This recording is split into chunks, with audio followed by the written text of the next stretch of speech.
it's finally nice to get to be back out in a place like this where I can listen to the water, I can listen to the ducks, I can listen to any creature I want to. At one point, I never thought I'd be able to experience this joy again. When they took me, when they kidnapped me and took me to Stark Labs, they tried to bring something out of me. They tried to awaken a darkness. They tried to turn me into another plague. They already had the disease of Atlas. And now, they've got the disease of Dirty DeChico. They wanted the disease of Revan. And at a point, I thought I was going to break. But what they didn't realize is that the disease of Revan cannot exist. The disease plagues and consumes. It preys on your darkest fears. And that's the issue. They tried showing me what my darkest fears were. No one can show me that because I've lived through my darkest fears. I have been through wars, mentally and physically. I have watched people that I have known and loved, people that I have called my brothers and sisters. I've lost so many people. No one can make me experience my darkest fears because I've already lived through them. They wanted to bring a darkness out of me. How can you bring a darkness out of me when it's constantly in the back of my mind?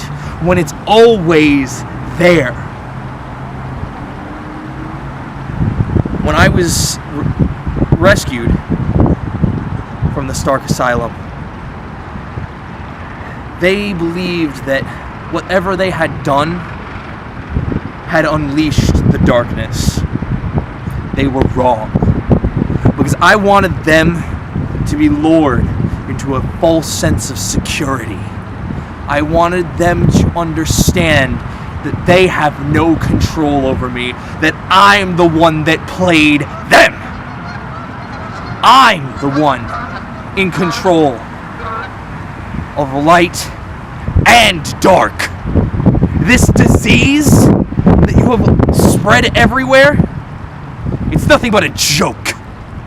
The disease of Jason Atlas, yes, it is a threat. The disease of Dirty DeChico, yes, it is a threat.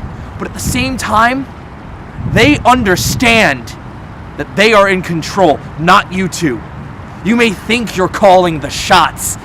Joke's on you, you never were. Your entire empire is going to fall and crumble at your own feet. And the sad part is that you believe that they're on your side. But let's get the facts straight. The only time you are in control is when you're around. When Atlas is out and about, oh, what's that? He's using the disease to work with us, to fight alongside the balance of chaos. It's sad. It's absolutely sad that you think you had any opportunity to control me. It's a bigger joke than... oh, there's a lot of jokes I could make about that. But I won't get into that because this isn't the time to make jokes. This is the time to explain something very, very important to you. There is a war coming. And this war isn't just any war. This is a war that will destroy you. That will bring you to your knees. I have been through plenty of hardship. More hardship than you can ever imagine. That anyone could ever imagine.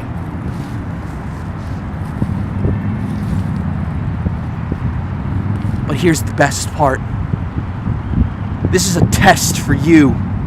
This is a test to see if you're truly capable of standing on your own 2 feet, of fighting me like a man.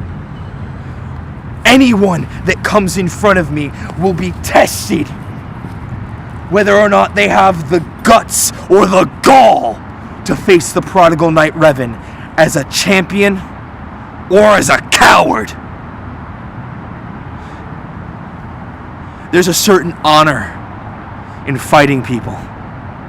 There's a certain honor people should have. You know, a long time ago, during one of the wars I fought in, I was given a medal known as the Cross of Glory. And that cross meant that I fought with valiancy, willing to sacrifice myself for what I believed in. And to be totally honest, there's only a few people that I have met that deserve that cross, that deserve that glory. One of those people being Jason Atlas, because he has been through hell and back to stay where he is. Another person, another good friend of mine, one of my brothers, Ustalo. He has crawled his way back up to try and succeed, to try and keep the balance of chaos together no matter what was thrown at us. And look at what he's done. But there are so many people that I see cowering in the darkness. And because of that, I think it's about time everyone truly understood what true darkness was. It's about time that I bring the darkness to true light. What you don't understand is that the prodigal knight, that Revan has not been always known as that name. I wasn't the prodigal knight Revan the entire time I've been here. I haven't been the best of people. Before all of this, I was known as the Butcher, the slaughterer of the Mandalorians. I have been the conqueror. But I managed to turn over a new leaf, to become the savior, to become the balance and the prodigal knight. So you know what? It's about time you felt the pain of the Butcher. The prodigal knight Revan will always stand before you. If you are a coward, however, be ready.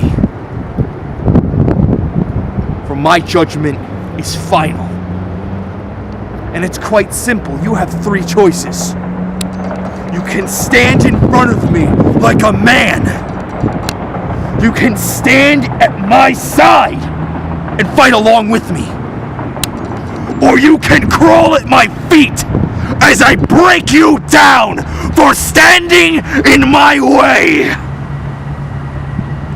And you will fall.